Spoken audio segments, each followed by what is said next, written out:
Iran US Israel ওয়ারের মধ্যে US এই মুহূর্তে বলা যায় যে পথহারা পথিকের মতো পথ খুঁজে যাচ্ছে, কিন্তু পথ খুঁজে পাচ্ছে না। লাস্ট সম্ভাবনা আছে যে ইউএসএ নিউক্লিয়ার স্ট্রাইক করতে পারে ইরানের উপর। কেন, কিভাবে, এর সম্ভাবনা কি কারণে তৈরি হয়েছে তার ডিটেলস তুলে আনার চেষ্টা করে যাচ্ছি। মূলত ওয়ারের শুরু থেকে ইউএস এর একটাই প্ল্যান ছিল যে কোনো মূল্যে ইরানকে ডিনিউক্লিয়ারাইজড করা এবং ইরানে কোনো ধরনের নিউক্লিয়ার এলিমেন্ট থাকতে পারবে না এটা ইনশিওর করা, এবং সেটা ইনশিওর করার জন্য যত ধরনের ওয়ার মেশিন আছে তার সবগুলো ব্যবহার করে ইরানকে ডিনিউক্লিয়ারাইজ করার সব প্ল্যান তারা বাস্তবায়ন করার চেষ্টা করেছে, এবং সেখানে তাদের সাথে যোগ দিয়েছিল হচ্ছে ইসরায়েল। সো আজকের দিনে ওয়ারের প্রায় 6 মাসের কাছাকাছি বা তার বেশি সময় হয়ে গেছে, কিন্তু ইউএসএ তার 9টা অবজেক্টিভ নিয়ে এখানে এসেছে, একটাও পূরণ করতে পারেনি। উল্টো এমন অবস্থা হয়েছে যে ইরানের কাছে দাবরানি খেয়ে এন্টায়ার মিডল ইস্ট ছেড়েছে ইউএসএ, তাদের critical weaponry, air defence, fifth naval fleet headquarter, এমনকি যত ধরনের স্টেশনারিজ তারা তৈরি করেছে, টোটাল 13টা ইউএস মিলিটারি সেটেলমেন্ট, তার সবকিছু এখান থেকে তারা সরিয়ে নিতে বাধ্য হয়েছে। অ্যান্ড আজকের দিনের অবস্থা এমন যে ইউএসএ তার লজিস্টিক হাবের জন্য ডিয়েগো গার্সিয়াতে অবস্থান করে যাচ্ছে এবং মিডল ইস্টের কোনো কান্ট্রিতে রিলে করতে পারছে না, এবং ডিয়েগো গার্সিয়া মিডল ইস্ট থেকে অন্তত 2500 মাইল বা 4000 কিলোমিটারের কাছাকাছি দূরত্বে অবস্থান করে। ইভেন এর চেয়ে হার্শ হচ্ছে ইরান সেই ডিয়েগো গার্সিয়াতে অলরেডি অ্যাটাক করেছে। সো আলটিমেটলি ইউএসএ এই মুহূর্তে এতটাই পথহারা হয়েছে যে তারা এখন খুঁজে পাচ্ছে না কি করবে, এবং ডোনাল্ড ট্রাম্প লাস্টলি কনসিডার করে যাচ্ছেন তার ক্লোজ এলাইদের ধারণা অনুযায়ী বা ক্লোজ এলাইদের তথ্য অনুযায়ী যে তিনি লাস্ট টাইম নিউক্লিয়ার অ্যাটাক করতে পারেন, এবং সেটা বাংকার বুস্টার নিউক্লিয়ার স্ট্রাইক ইরানের উপর হতে পারে। সেটা কিভাবে? ইরানের ফোর্দো থেকে শুরু করে নাতানজ এমন যতগুলো নিউক্লিয়ার ফ্যাসিলিটিস রয়েছে তার সবগুলো ডিপ আন্ডারগ্রাউন্ডে অবস্থান করে যাচ্ছে, যেখানে ইউএস এর কোনো ধরনের weapon, even casual normal bunker booster সেখানে প্রবেশ করতে পারেনি, এটা অলরেডি পরীক্ষিত। সো ইউএস এই মুহূর্তে সবচেয়ে বেশি বাজে অবস্থায় রয়েছে, তারা খুঁজে পাচ্ছে না যে এর সলিউশন কি। সো তাদের স্টক ফাইলে থাকা লাস্ট ওয়েপন হতে পারে বাংকার বুস্টার, যেটা নিউক্লিয়ার ওয়েপন ব্যবহার করে। বাংকার বুস্টার জাস্ট একটা মিসাইল, এবং এটা নিউক্লিয়ার ওয়েপন এটার মধ্যে অ্যাড করে যদি ব্যবহার করা হয় তাহলে নিউক্লিয়ার ডিটারেন্সের কারণে এটা নিউক্লিয়ার পাওয়ারফুল একটা অ্যাটাকের কারণে হয়তো এন্টায়ার মাউন্টেন কোলাপস করতে পারে, এই ধরনের একটা সম্ভাবনা তৈরি হয়েছে, এবং সেটা করতে পারে ডোনাল্ড ট্রাম্প। এবং এটা নিয়ে ইউএস সিনেটরদের মধ্যে বেশ আলোচনা হচ্ছে, এবং সিনেটর জর্জটাউন সিনেটর মূলত হচ্ছে টেলি গ্রিন, তিনি মূলত সরাসরিভাবে এটা নিয়ে বিশাল এক পোস্ট করেছেন, এবং তিনি ক্লিয়ারলি বলেছেন যে এটা নিয়ে এই মুহূর্তে কথা বলা উচিত। No nuclear strike is permittable from US side. সিনেটরদের মধ্যে যখন ইরান অ্যাটাক করা হয় তখন এটাই আলটিমেট গোল ছিল যে কোনো নিউক্লিয়ার ওয়েপন ব্যবহার করা হবে না এবং ইরানকে নিউক্লিয়ারাইজড করবে। কিন্তু আজকের দিনে ট্রাম্প কনসিডার করে যাচ্ছে যে সে নিউক্লিয়ার ওয়েপন ব্যবহার করবে। অ্যান্ড যদি এটা করে তাহলে কি হতে পারে? ফর এক্সাম্পল হিরোশিমা নাগাসাকির কথাই বলি, প্রথম ডেজের অ্যাটাকের পর 1,10,000 বেশি মানুষ ইনস্ট্যান্ট মৃত্যুবরণ করেছিল। উইদিন এ ইয়ার সেই মৃত্যুর হার চলে গিয়েছিল 2,14,000-এর বেশি। এর সাথে ক্যান্সার রাইজিং রেট তো ছিলই, and entire generational birth rate পুরোপুরি ডিক্লাইন করেছিল, এবং প্রচুর বর্ন এরর নিয়ে মানুষ জন্মাতে বাধ্য হয়েছে সেখানে। সো অনেকগুলো প্রবলেম হয়েছিল, সেগুলো নিয়ে অনেক বেশি সতর্কতা এই মুহূর্তে দেখা দিয়েছে, এবং পৃথিবী জুড়ে এটা নিয়ে বেশ অরিড একটা অবস্থান তৈরি হয়েছে। এট দ্য সেম টাইম যখন ডোনাল্ড ট্রাম্প এমন নাছোড়বান্দা হিসেবে বিভিন্ন ধরনের আচরণ করে যাচ্ছেন, তখন গালফ অ্যালাইজ, গালফ অ্যালাইজ যতগুলো কান্ট্রি রয়েছে লাইক কাতার, বাহরাইন, কুয়েত, সৌদি আরব, সবাই মূলত আলটিমেটলি হচ্ছে অল্টারনেটিভ খোঁজার চেষ্টা করে যাচ্ছেন ইউএস এর বাইরে গিয়ে। সে অল্টারনেটিভ আলটিমেটলি হচ্ছে ইউএস এর উপর ডিসট্রাস্টের কারণে। ইউএস কোনোভাবেই এখন আর ট্রাস্টি কোনো এলাই না, ইউএস এর উপর বিলিভ করা যায় না, এবং ইউএসএ টোটালি লস অফ ক্যাপাসিটিতে আছে, যেখানে ইউএসএ কোনোভাবে মধ্যপ্রাচ্যের কোনো কান্ট্রিকে সিকিউরিটি দেওয়া তো দূরের কথা, নিজের সিকিউরিটি এনশিওর করতে পারে না। সো ইউএসএ কে বাদ দিয়ে এখন মূলত কোনো ধরনের একটা আলাদা ফরমেশনে যাওয়ার চিন্তা ভাবনা করে যাচ্ছে বেশিরভাগ কান্ট্রি, যার অন্যতম বড়টা হচ্ছে মক্কা এগ্রিমেন্টকে এই মুহূর্তে সামনে নিয়ে কথা বলা হচ্ছে, যেখানে বলা হচ্ছে যে মক্কা এগ্রিমেন্ট হয়তোবা তাদের একটা আলটিমেট সিকিউরিটি দিতে পারে, নাও দিতে পারে, দুটোই হতে পারে। অ্যান্ড একই সাথে এই গালফ কান্ট্রিগুলো মূলত ধীরে ধীরে সুইচ করে যাচ্ছে চায়না, রাশিয়ার উপর অ্যালাইনমেন্ট তৈরি করে। স্টিল নাও তাদের যে স্টক ফাইল রয়েছে সেখানে সবচেয়ে বেশি আমেরিকান ওয়েপন, আমেরিকান স্টেশনারিজ সবচেয়ে বেশি রয়েছে, এবং তথ্য এটা উঠে এসেছে যে এন্টায়ার ওয়ার মৌসুমে যত ধরনের ওয়েপন ইউএসএ ব্যবহার করেছে এবং যত ধরনের ওয়েপন ইরান ব্যবহার করেছে, সেখানে স্টিল নাও ইরান আপার হ্যান্ডে রয়েছে। কিভাবে? ইরান তার entire air defence system, home ground এখনো তৈরি করে যাচ্ছে। Air defence producing capacity 80% still now available রয়েছে, ড্রোন প্রডিউসিং ক্যাপাসিটি 70 to 80%, এবং missile capacity, underground missile producing capacity and stockpile still untouched majority percent. বলা হচ্ছে যে 80% to 87% তাদের স্টিল নাও আনটাচড এবং আনইন্টারাপ্টেড প্রোডাকশনের মধ্যে রয়েছে। মেনহোয়াইল ইউএসএ মূলত তার টোটাল এয়ার ডিফেন্সের 80% অলরেডি ব্যবহার করেছে। থার্ড সিস্টেম টোটালি ইনভিজিবল হয়ে গেছে ইউএস এর কাছে। প্যাট্রিয়টের বলা হয়ে থাকে 70 to 75% তারা অলরেডি ব্যবহার করেছে এবং প্যাট্রিয়ট এই মুহূর্তে তাদের হাতে ব্যাটার অবস্থানে নেই। একইভাবে ইসরায়েলের এয়ার ডিফেন্স সিস্টেম এবং তার স্টক ফাইল সবচেয়ে হিস্ট্রিক্যাল লোয়েস্ট অবস্থানে রয়েছে। সো যেটা করতে ইউএসএ এখানে যুদ্ধ করেছে যে ইরানকে নিরস্ত্র করে দিবে, ইরানকে টোটালি মাটির সাথে মিশিয়ে দিবে, ইরানকে টোটালি মানে তারা খেয়ে ফেলবে, সেখানে নিজেরা খাদ্যে পরিণত হয়ে গেছে ইরানের কাছে এবং ইরান টোটালি তাদেরকে এখন গিলে খাচ্ছে। সো সিচুয়েশন এমন হয়েছে যে ইউএস এর জন্য যে ডোনাল্ড ট্রাম্প গত সপ্তাহে সাউথ কোরিয়াকে রিকোয়েস্ট করেছে তাদের ওয়ারে যোগ দেওয়ার জন্য ইরানের বিরুদ্ধে। South Korea within a word instant না করে দিয়েছে, বলেছে নো থ্যাঙ্কস। এবং এটা নিয়ে ডোনাল্ড ট্রাম্প বেশ খেপেছে।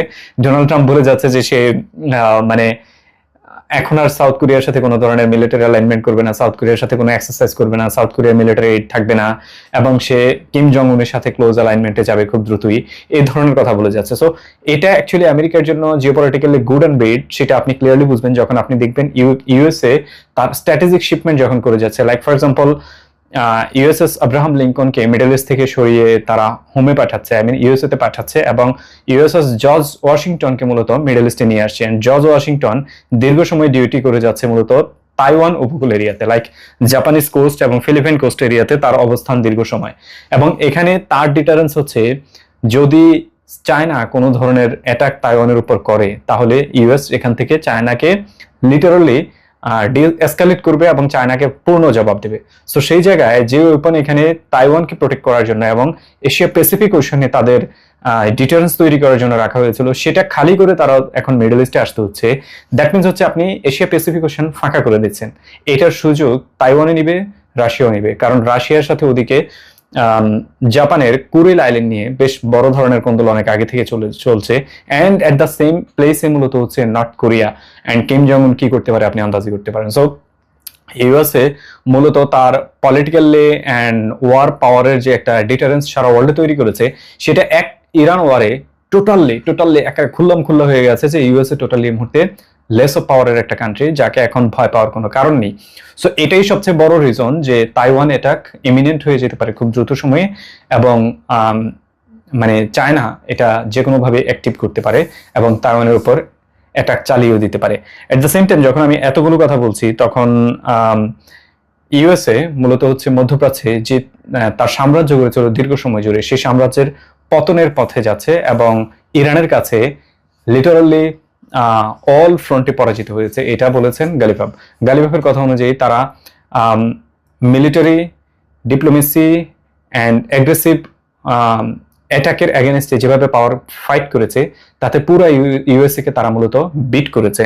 সো সে এক্সপ্লেন করেছে যে কনভেনশনাল ওয়ারে ইউএস এর মতো পাওয়ারফুল হাউসকে যেভাবে কেউ হারাতে পারে না, সেখানে মূলত ইউএস এর এগেনস্টে দাঁড়িয়ে ইরান যে ফাইট করেছে, ইউএসএ অ্যাকচুয়ালি এখানে নাস্তানাবুদ হয়েছে এবং তারা এখান থেকে পালিয়ে যেতে বাধ্য হয়েছে। এটা হচ্ছে তাদের মিলিটারিলি তাদের বিজয়।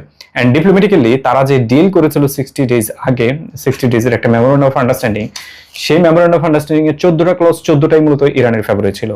সো সেটাকে তারা দেখে যাচ্ছে হচ্ছে টোটাল ডিপ্লোম্যাটিক ইরাতে তাদের বিজয়। এট দ্য সেম টাইম মধ্যপ্রাচ্য জুড়ে ইউএস এর যে নাস্তানাবুদ অবস্থান তৈরি হয়েছে, সেই নাস্তানাবুদ অবস্থানে মূলত ইউএসএ এখন পুরো মিডল ইস্ট নয় এন্টার ওয়ার্ল্ডে তার পাওয়ার হারাতে শুরু করেছে এবং ইউএস এর বন্ড, ইউএস এর ট্রেজারি, ইউএস এর মিলিটারির উপর রিলে করা, এই ধরনের জিনিসগুলো এখন একেবারে তলানিতে এসে ঠেকেছে, যেখানে ইউএস এখন আর কোনোভাবেই তার এম্পায়ার টিকিয়ে রাখার রাস্তা তৈরি করতে পারছে না। এটার আরো বড় এক্সাম্পল দেখতে পাবেন, মুস্তাফা আলী খামেনি গত পরশুদিন সরাসরি নির্দেশ দিয়েছে আইআরজিসি কমান্ডারদের যে এখন ডিফেন্সিভ এরা ওভার, এখন ওপেন্সিভে যেতে হবে। দ্যাট মিনস এটা কিভাবে, যদি ইরান কোনোভাবে মনে করে যে তাদের উপর কোনো অ্যাটাক ইউএসএ অথবা অন্য কোনো শক্তিও করতে পারে, তাহলে সেই শক্তিকে আগে ইরান অ্যাটাক করে দিবে। দ্যাট মিনস হচ্ছে ফর এক্সাম্পল লাইক দীর্ঘ সময় ধরে ইউএসএ মনে করে যাচ্ছিল ইরান তার জন্য একটা থ্রেট, ইরানের উপর তারা কোনো কারণ ছাড়া এসে অ্যাটাক করেছে, এটা ছিল ইউএস এর ওপেন্সিভ। সেম অবস্থানে এখন ইরান যাচ্ছে যে ইরান যদি মনে করে কোনো কারণে তাদের দেশের জন্য কোনো কান্ট্রি থ্রেট, তাহলে তারা সেই কান্ট্রিকে অ্যাটাক করবে। এবং এটা অ্যাকচুয়ালি ইউএসএ কে মিন করে এবং ইসরায়েলকে মিন করে বলেছে। কেন বলেছে? কারণ ইউএস এর এখন যে কন্ডিশন রয়েছে, সেখানে ইরান যদি ওফেন্সিভ শুরু করে দেয় তাহলে আপনি অলরেডি দেখতে পাচ্ছেন যে এন্টায়ার মিডল ইস্ট থেকে তারা লেজ গুটিয়ে পালিয়েছে। 4000 কিলোমিটার ডিয়েগো গার্সিয়াতে তার লজিস্টিক হাব তৈরি করতে বাধ্য হয়েছে। মিডল ইস্টের কোনো কান্ট্রিতে তারা তাদের অপারেশন চালাতে পারছে না। দ্যাট মিনস হচ্ছে এটা ইরানের সাকসেস, ইরানের কারণে তারা এখান থেকে বিদায় হতে বাধ্য হয়েছে। সো ইরান এখন বিলিভ করে যে যেহেতু আমরা এখান থেকে তাদেরকে তাড়াতে পেরেছি, আগামী দিনগুলোতে আমাদের মূলত সেই অবস্থানটা ধরে রেখে আপার হাউস অবস্থায় মূলত আপার অ্যাক্ট করতে হবে। এন্ড আপার অ্যাক্টটাই মূলত হচ্ছে অফেন্সিভ। সো অফেন্সিভের দিকে যাচ্ছে ইরান। এন্ড খুব সম্ভাবনা আছে যে ইরান বিলিভ করে খুব দ্রুত সময়ের মধ্যে ইউএসএ আরেকটা অ্যাটাক ইরানের উপর চালাতে পারে। ইরানের all front, all IRGC leaders, all IRGC generals, all the political figures, everyone believe করে যে ইরানের উপর আরেকটা অ্যাটাক ইউএসএ চালাতে পারে এবং এটা খুবই অতর্কিত হতে পারে। এন্ড অতর্কিত হোক যেভাবেই হোক, ইরান যদি কোনো ইন্টেল পেয়ে থাকে যে তাদের উপর অ্যাটাক হচ্ছে, সো তারা অফেন্সিভে যাবে। এটা ইরানের direct word, and word active করার জন্য ইরান এক পায়ে দাঁড়িয়ে আছে। সো দ্যাটস ইট এখন পর্যন্ত মিডল ইস্ট এরাতে যা চলছে, এবং সম্ভাবনা আছে যে খুব দ্রুত সময় ওয়ারের নতুন একটা পেজ আমরা দেখতে পারি। এন্ড আমার একটা কনফিউশন যেখানে আমি একটু ক্লিয়ার করে নিই, সেটা হচ্ছে যে মক্কা এগ্রিমেন্টকে নিয়ে যে পরিমাণ হাইপ তোলা হচ্ছে এবং ডোনাল্ড ট্রাম্প যেটাকে স্বাগত জানিয়েছে, সেটা সবচেয়ে বেশি সাসপিশিয়াস। কেন আমি বলছি, পৃথিবীতে আমেরিকান মিলিটারির জন্য হুমকি হতে পারে অথবা আমেরিকান এম্পায়ারের জন্য মিনিমাম হুমকি হতে পারে এমন কোন এস্টাবলিশমেন্ট পৃথিবীর যে প্রান্তে তৈরি হয়েছে, ইউএসএ এটাকে গিলে খেয়েছে, একেবারে গিলে খেয়েছে। যেখানে হয়েছে, it doesn't matter the countries, doesn't matter how powerful they are, but Iran এটা, ইউএসএ এটাকে গিলে খেয়েছে। একই জায়গায় মক্কা এগ্রিমেন্ট হয়েছে, তিনটা মানে বিগ মিলিটারি পাওয়ার হাউস এখানে এই এগ্রিমেন্টে সাইন করেছে। ইউএসএ এটাকে স্বাগত জানাচ্ছে। এটা আপনাকে একটা ইঙ্গিত দিচ্ছে যে ওইদার কোনো অংশে এটা ইউএসএ কে বেনিফিট দিচ্ছে, অথবা কোনো অংশে এটা ইউএসএ কে নিশ্চয়তা দিচ্ছে যে ইউএস এর এম্পায়ারের উপর কোনো অ্যাটাক হবে না এটার কারণে। সো যদি মক্কা এম্পায়ার এমন কিছু হয়, দ্যাট মিনস হচ্ছে ইউএস এর এম্পায়ারের উপর কোনো অ্যাটাক না আসে, ইউএসএ কে বেনিফিট দেয়, দ্যাট মিনস হচ্ছে ইসরায়েল টিকে যাবে, ইসরায়েলকে টিকানোর জন্য এটা করা হচ্ছে। এন্ড এটা হচ্ছে সবচেয়ে সাসপিশিয়াস যে ডোনাল্ড ট্রাম্প কোন সূত্রে এটাকে স্বাগত জানিয়েছে। স্বাগত জানানোর কোনো রাস্তা নেই। ইভেন আজকের দিনে চায়না, রাশিয়ার কোনো মিলিটারি যদি স্ট্রং হোল্ড তৈরি করে, ইউএসএ অরিড হয়, সেখানে তারা হ্যাপি হচ্ছে মক্কা এগ্রিমেন্টের কারণে।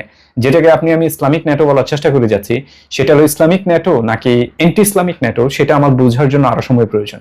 কারণ হচ্ছে তাদের অ্যাক্ট, তাদের রেজাল্ট এন্ড তাদের অ্যাক্টিভিটি আগামী দিনগুলোতে বোঝা যাবে, তাতে আপনি আন্দাজ করতে পারবেন এটা আসলে কোথায় যাচ্ছে। যদিও কিছু কিছু গুড সিমটমস দেখা যাচ্ছে, বাট মানে সামান্য কিছু দেখা যাওয়া তাতে মানে সবকিছু গুড হয়ে যাবে, বাট এমন নয়। আগামী দিনগুলোতে এটার ব্যাড রেজাল্টও আসতে পারে অথবা নাও আসতে পারে। আমি ওয়েট করব এটার ফাইনাল অ্যাকশন দেখার জন্য।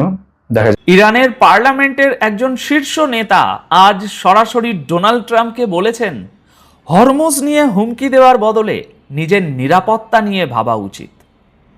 শুধু এটুকু হলে কথা ছিল না, তিনি সঙ্গে যোগ করেছেন, এমন পরিস্থিতিও তৈরি হতে পারে যখন ট্রাম্পকে প্রাণ বাঁচাতে খাবার বোঝাই একটা ট্রাকে আশ্রয় নিতে হবে।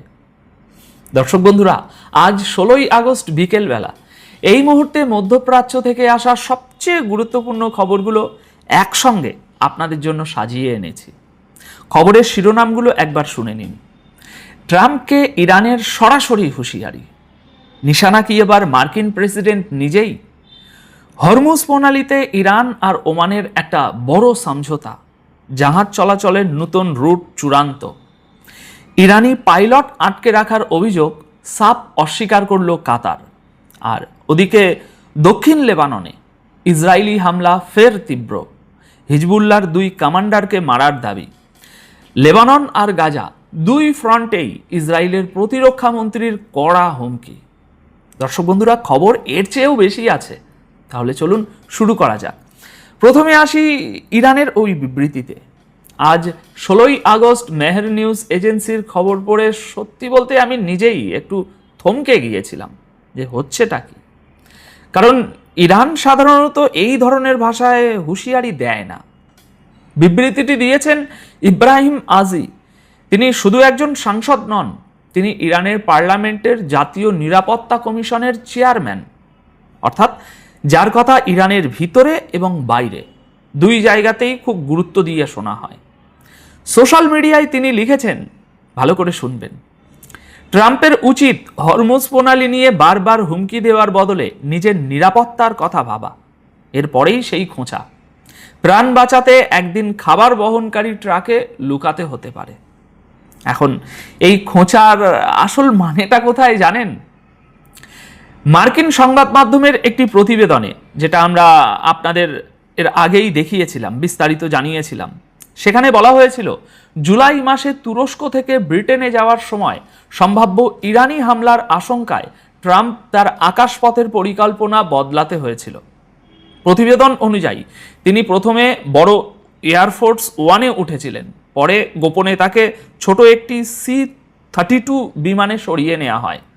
আর এই যে বিমান বদল, এই বিমান বদলের সময় তার গতিবিধি আড়াল করার জন্য ব্যবহার করা হয়েছিল একটা ক্যাটারিং ট্রাক, অর্থাৎ খাবার সরবরাহের গাড়ি, যাতে তিনি ঠিক কোথায় যাচ্ছেন, কোন বিমানে উঠছেন, সেটা কিছুক্ষণের জন্য হলেও বাইরে না আসে। এবার পুরো ছবিটা মিলিয়ে দেখুন। ইরানের একজন সিনিয়র সংসদ ঠিক সেই খাবারের ট্রাকের কথাই মনে করিয়ে দিয়ে ট্রাম্পকে বলছেন, নিজের প্রাণের চিন্তা করুন। দেখুন, এখানে একটা কথা পরিষ্কার বলা দরকার, এটা কোনো সরাসরি হামলার ঘোষণা নয়। কেউ বলেনি যে ইরান ট্রাম্পের অবস্থানে আঘাত আনবে, কিন্তু এই বিবৃতির সময় আর ব্যবহার করা শব্দগুলো দুটোই মনোযোগ কাড়ে। বিশেষ করে এমন একটা সময়ে যখন হরমুজ প্রণালী নিয়ে আমেরিকা আর ইরানের মধ্যে উত্তেজনা কমার কোনো লক্ষণ নেই।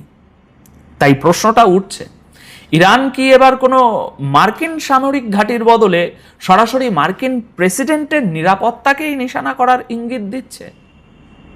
আয়াতুল্লাহ আলী খামেনির হত্যার বদলা কি সেভাবেই নেওয়ার কথা ভাবা হচ্ছে? উত্তরটা এখনো কারোর কাছে নেই, কিন্তু ইঙ্গিতটা উড়িয়ে দেবার মতোও নয়। এবার ইরান সংক্রান্ত দ্বিতীয় গুরুত্বপূর্ণ খবরে আসি। হরমুজ প্রণালীতে জাহাজ চলাচল নিয়ে ইরান আর ওমান শেষ পর্যন্ত একটা সমঝোতায় পৌঁছেছে। ইরানের পররাষ্ট্র মন্ত্রকের মুখপাত্র ইসমাইল বাঘে 15ই আগস্ট গভীর রাতে জানিয়েছেন, দুই দেশের মধ্যে নতুন শিপিং রুট ম্যাপ নিয়ে চুক্তি হয়ে গেছে। শিপিং রুট ম্যাপ মানে সহজ কথায় কোন জাহাজ কোন পথ দিয়ে ঢুকবে, কোথা দিয়ে বেরোবে, তার একটা নির্দিষ্ট মানচিত্র। বাঘে বলেছেন, নিরাপদ নৌ চলাচলের রুট নিয়ে দুই দেশ প্রায় 3 মাস আগে কারিগরি আলোচনা শুরু করেছিল। গত 3 সপ্তাহে সেই আলোচনা গতি পেয়েছে। তার দাবি, মার্কিন বাধা সত্ত্বেও ইরান আর ওমান এই রুট ম্যাপে সম্মত হতে পেরেছে। তবে কাজ এখনো পুরোপুরি শেষ হয়নি। যৌথ বিবৃতি চূড়ান্ত করার জন্য দুই দেশের আলোচনা এখনো চলছে। আর ইরান একটা শর্তও পরিষ্কার করে দিয়েছে। তাদের বক্তব্য, হরমুজের নিরাপত্তা পুরোপুরি ফিরবে তখনই যখন মার্কিন সামরিক তৎপরতা বন্ধ হবে।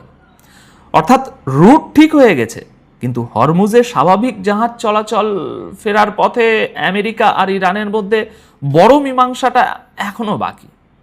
এখানে একটা বিষয় খুব ভালোভাবে খেয়াল করার মতো, বোঝা দরকার। দেখুন, এটা ইরান আর ওমানের নিজেদের মধ্যে করা সমঝোতা।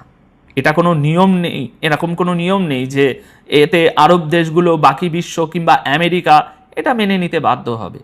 হ্যাঁ, ইরান যদি এই পথে বিনা পয়সায় চলাচলের সুবিধা দেয় তাহলে হয়তো কেউ আপত্তি করবে না, কিন্তু ইরান যদি এই পথের জন্য কোনো ধরনের মাসুল বা টোল আদায় করতে চায় তখন সেটা কেউ মানবে বলে মনে হয় না।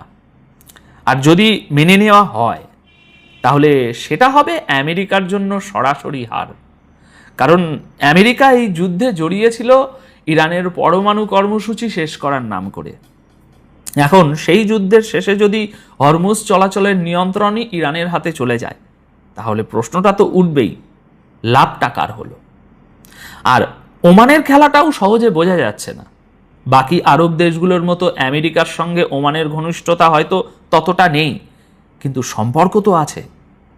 সেই ওমানি আবার আমেরিকার প্রধান প্রতিপক্ষ ইরানের সঙ্গে বসে হরমুজ নিয়ে সমঝোতা করছে।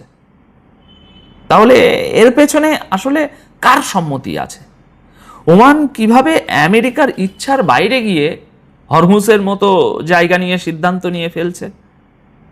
এই প্রশ্নের উত্তর এখনো পরিষ্কার নয়। যেটুকু জানা গেছে সেটুকুই আপনাদের বললাম। এবার আসি কাতারের খবরটায়। কাতার সাফ জানিয়ে দিয়েছে ইরানি পাইলটদের তারা আটকে রাখেনি। কাতারের পররাষ্ট্র মন্ত্রকের মুখপাত্র 15ই আগস্ট রাতে এই বিবৃতি দেন, আর এই খবরটা সামনে আসে আজ 16ই আগস্ট দুপুরে। তিনি কি বলেছেন? তিনি বলেছেন, ইরানি পাইলটদের আটকে রাখা নিয়ে যে বিভ্রান্তিকর কথাবার্তা ছড়ানো হচ্ছে তাতে কাতার বিস্মিত, বিশেষ করে এমন সময়ে যখন কূটনৈতিক প্রচেষ্টা চলছে। এর আগে ইরানের সশস্ত্র বাহিনী দাবি করেছিল আমেরিকা ও ইসরায়েলের সঙ্গে ইরানের যুদ্ধের একেবারে ওই শুরুর দিনগুলোতে কাতার 3 জন ইরানি পাইলটকে ধরে নিয়েছিল।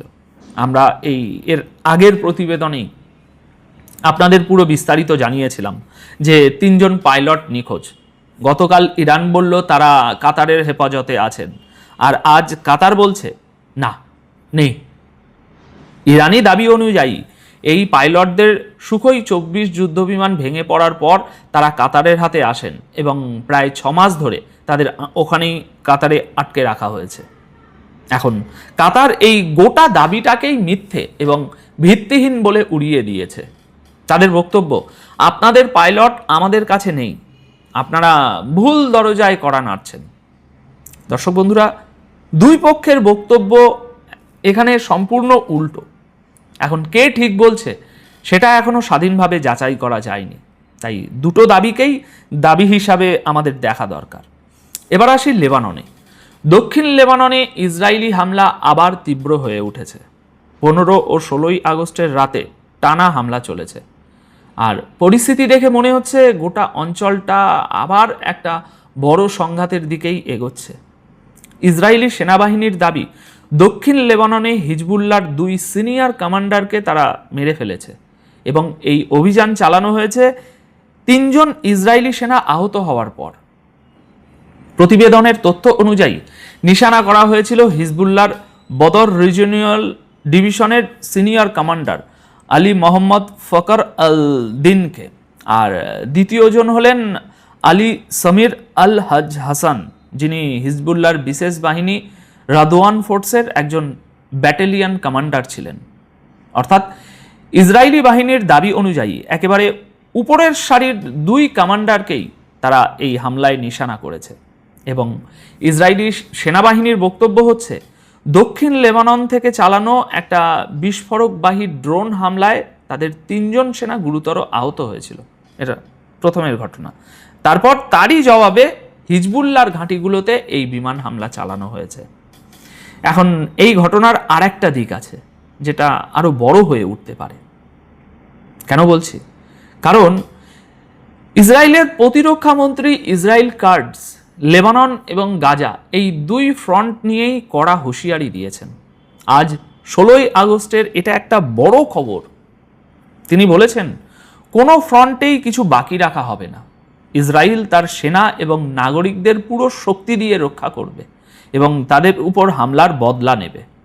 তার ভাষায়, লেবানন হোক বা গাজা, যেখান থেকেই ইসরায়েলি সেনা বা নাগরিকদের নিশানা করা হবে সেখানেই পাল্টা ব্যবস্থা নেওয়া হবে। আর দর্শক বন্ধুরা, এই বিবৃতি এসেছে দক্ষিণ লেবাননে ওই রাতের হামলার খবর আর 3 ইসরায়েলি সেনা আহত হওয়ার যে ঘটনা, এই ঘটনার ঠিক পরেই।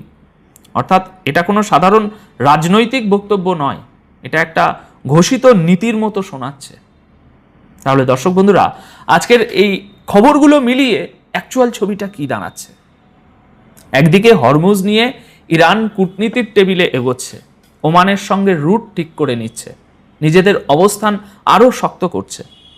অন্যদিকে সেই একই ইরানের পার্লামেন্ট থেকে আসছে ব্যক্তিগত স্তরের হুঁশিয়ারি, যা সরাসরি মার্কিন প্রেসিডেন্টের নিরাপত্তার প্রসঙ্গ টেনে আনছে। আর তৃতীয় দিকে ইরান আর কাতারের মধ্যে পাইলট নিয়ে খোলাখুলি বিরোধ একটা সামনে চলে এসেছে। আর এই সব কিছুর পাশাপাশি লেবাননের সীমান্তে হামলা পাল্টা হামলা আবারও শুরু হয়ে গেছে। সংক্ষেপে আজকের ছবিটা কিছুটা এই রকম। ইরান একসঙ্গে 2টো ভাষায় কথা বলছে, আলোচনার ভাষা আর হুঁশিয়ারির ভাষা। তাই এখন আপনাদের কাছে আমার প্রশ্ন, ইরানের সংসদের এই যে বিবৃতিটা আপনারা শুনলেন, এই বিবৃতিকে আপনি কিভাবে দেখছেন? একটা রাজনৈতিক খোঁচা